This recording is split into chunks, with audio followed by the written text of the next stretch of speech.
Hello, welcome to this dinner gowns and draping masterclass organized by University of Patton Drafting. I am super grateful to God for how far we've come in this class. The last three classes have sort of like been introductory videos, and in this module, we're going to be delving right into the business of the day. So this is sort of like a work in progress picture of the style that we're going to be working on in this model. And first off, I'm going to do a bit of analysis of the style so that you have an idea of all the style elements incorporated in this design. So this is a mesh corset dress with asymmetric waistline and thigh-high slits, as well as drapes at the waist, draped cups, and curved boning channels. So we're going to be delving right into the business of the day. First off, I wanted to mention the materials. You can see the drapes on the cups, by the way. And then as for the cost, I created a full detailed tutorial on how to create your own mesh corsets, because a lot of people asked about how to create boning channels, very neat boning channels for mesh corsets. So all of this is included in this tutorial in detail. So this is what it actually looks like, work in progress picture. So I wanted to mention the materials that we need. First off, you need bra cups, there's underwire. Then you need about 6 yards of satin fabric. You need corset mesh, and then you need skin mesh as well. Do you understand that? You need lining fabric, whatever color of fabric you need, you are going to be going for. You need lining as well. So let's delve into the pattern drafting aspect. Remember that you also need grommets, eyelets, as well as zippers. So first off, we'll start by taking measurement. This is the natural waistline, as you can see. So first off, proceed to tie sort of like a ribbon or a band on your natural waistline. Remember that your natural waistline is about 2 to 2.5 inches above your navel. So I start by measuring the natural waistline. Note how I'm taking that measurement. My index finger is in between the tape rule and the dress form. You'd also need to take your bust circumference measurements. Note how I'm taking that measurement. Ensure that your tape rule is straight. Do you understand? Parallel to the ground, that is not slanted. Then you take your underbust measurement. Note how I'm taking this measurement. Endeavor to take it to the side. Do you understand? And ensure that your index finger is in between the dress form and the tape rule. So that's my natural waistline that I've taken. You can go ahead and take your hip measurement too. This is my hip circumference. Also ensure that your tape rule is parallel to the ground. And then take your shoulder width from one point of your shoulder to the other. You're not just taking around the arm. Do you understand? You're taking from one edge of your shoulder bone to the other edge. So now we're proceeding to the vertical measurement. Take from your shoulder to your bust point. That's your bust point. Then take to your natural waistline. Do you understand? You can see that shoulder to bust point in front is about 10.5 inches. Shoulder to natural waistline is about, I think that's 18 or 19 inches. However, the measurement for the back is going to be different. Do you understand? So this is the back, shoulder to bust point. You can see that's about 9 or 10 inches. You see it's sort of like an inch shorter. Do you understand? So also take from your underbust to your natural waistline, and also take from your underbust to where your corset should actually end. I'm going to impute sort of like an image of how to take the. I've taken all of my vertical measurements, and then we're going to proceed to our calculation.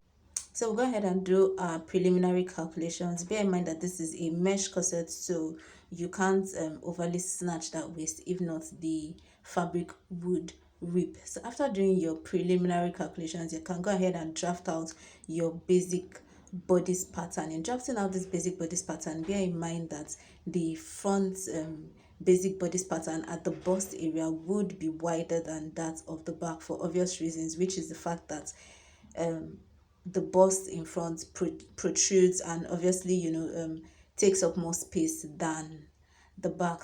And then also bear in mind that the front pattern will obviously be longer than the back pattern, because your shoulder to your natural waistline at the front is longer than your shoulder to your natural waistline at the back. You can see from my pattern that the back pattern is shorter than the front pattern. So after doing that, go ahead and create your mock-up. The essence of creating this mock-up is actually so that you can create a flat pattern and redesign your boning lines. So that's the essence. I want curved boning lines as against all of those regular corsets that will just have one boning line at the center and then, you know, two following the bust point lines, you know, and all of that. I want like curved boning lines. So that's what I am trying to create. After doing that, I just went ahead to create flat patterns. There is actually a technique to creating 3D patterns, and it's important that you follow that technique. If not, you would create a pattern that is not useful. So I've gone ahead to cut out on fabric. This is my mesh fabric. Actually, this is what I use to create, to line my skin mesh. So I use this is my skin mesh, so I use that to line my skin mesh to give it a bit more strength. It's really important. You can't just create a corset with only net like that. It really doesn't make sense. It's going to rip apart. So you need to thicken that with skin mesh. So I've gone ahead to create my boning channels. I created that boning channel, and if you don't create it the proper way, it wouldn't sit properly. Like it wouldn't be neat. So you need to be able to know how to create that. So this is the back. You can see how neat the back is. There's no seam showing at the back, and this is the front. There's no seam allowance, same raw edges of my seam showing either ways. Do you understand? So both ways is just really neat and smooth. That's how to create your boning channels. And then for my curved boning channels, I'm going to be using my spiral boning. However, in Nigeria, or at least in Lagos State, the spiral boning comes pre-cut. So I showed you in the previous class how to actually cut your pre-cut spiral boning to size. So you can actually use that same knowledge to do this class. So I'm going ahead to drape my bra cups, and this is exactly what I'm doing. So the text just pin, pinch and pleats, pin, pinch and pleats, pin, pinch and pleats, ensuring that all of the pleats are the same size. So really, really important. It has to be the same size, and also whatever you do on one cup, you should actually do on the other cup, unless you're trying to create another design, unless it's the design you're doing. So this is horizontal. You can actually make your own pleats vertical, you know, just depending on what you want, or you can just have gathers, you know, just regular gathers. So you do that for both bra cups, so depending on what design you're doing. Once you are done, this is what it looks like. Go ahead and place your lining. I sort of like changed the design of my pleats, so this is what I eventually did, which is really nice and just clean, and you know, just looks really exotic. So I went ahead to line it. You can go ahead and whip it after all of this. Just whip the edges in place, and then this is what it looks like. So this is like, you know, everything is just going on really nice and smooth. You can see how it already looks. So I'm also going to go ahead and just finish up all of my edges. This is my spiral boning. I showed you how to cut it, and then ensure that after cutting it, you wrap the edges so that it doesn't injure the wearer of the corset when the person, you know, when it comes in contact with the client's skin or in contact with your own skin. So this is what it looks like. Look at how pretty it already looks. My mesh corset looks already. And I'm just going ahead to create the channel for my underwire. So I'm going to do this for both bra cups, and then I'll go ahead and fix the underwire, and then see how neat and smooth every single thing looks like. Just really nice. Just take a look at this, like really neat and smooth.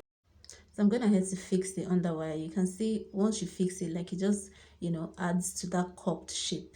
That's really nice. It's not very necessary, but if you want to fix it, if you want to put it, you can actually put it, because it enhances that cupped shape of the bra cup. So after fixing this in place, just look at how nice and smooth this is. I've not even fixed my grommets. I just created the holes, but I've not fixed the grommets. But look at how smooth and neat this is. So this is my skirt pattern. I'm gonna head to cut my skirt pattern, and I have, you know, done the needful, and I have created that asymmetric effect. I'm gonna head to create that asymmetric effect on my pattern. before I now go ahead and then, you know, fix it to my mesh corset. So I've done that, created it, done the necessary sewing, and this is what it actually looks like. I love the outcome already, and when I put it on my body, the fit was just, you know, really, really elegant. So this is the final thing. Gonna head to sew it up, and then I ensure that at the back skirt part aligns. Can you see on both sides, you know, everything aligns really nice and smooth. This class is literally like a 10 parts series. Like this module is a 10-part series, like very, very detailed. This is me draping. This is the draping aspect. I'm gonna head to do the draping, and then you're going to see what the final result looks like. So it's like a 10-part series, and this is a snippet from the evening dress and draping masterclass. So to purchase the full course, please follow the seller link in the description box or send a WhatsApp message to the number that you can see on the screen. So as for the draping aspect, remember that in the last class, we talked about the principles of draping, and I listed about 13 principles of draping. So in draping yours, please endeavor to follow those rules. And if you have to pause the video and rewatch it, you know, pause and rewatch, you know, endeavor to do so. If at this point you're not subscribed to this channel, please endeavor to pause and hit the subscribe button. Also, I trust that you found this video helpful, so endeavor to hit on the like button. I would really appreciate that. Also, if you want to join the general Telegram family, there's a Telegram link in the description box. Click on that link to join the general Telegram family. So this is really what it looks like, really just nice and clean and just really, really smooth. You can just go ahead and just smoothen it out, pin and repin when necessary, you know, and all of that. Bear in mind that this is a snippet from the evening dress and draping masterclass. So to purchase the full course, please follow the seller link in the description box. Thanks for watching, guys. Ciao.